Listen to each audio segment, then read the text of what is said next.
na štartovej plošine. Dráha 1, Adam Hromiak, Plavecký klub Prešov. Dráha 2, Vojtech Maťátko, Olomouc, Česká republika. Dráha 3, Dávid Bartáky, Nereverus Žilina.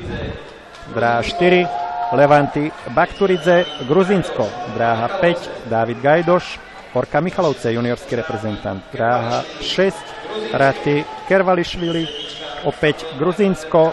Dráha 7, Samuel Alexander Kazimír, SPK Bratislava, a dráha 8, Maďo Filip, Aquacity Poprad. Takže tu sledujeme našich juniorských reprezentantov a budeme im držať palce, ale veľmi silní sú Gruzínci na dráhe 4 a dráhe 6.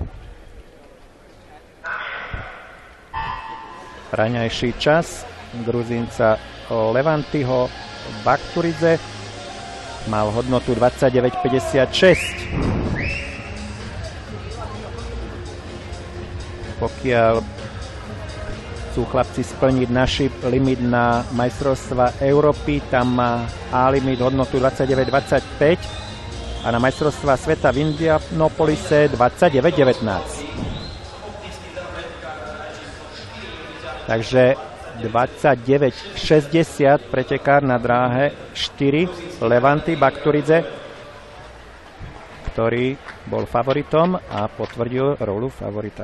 Takže blahoželáme. No a my si predstavíme finále žiakov kategórie A 13.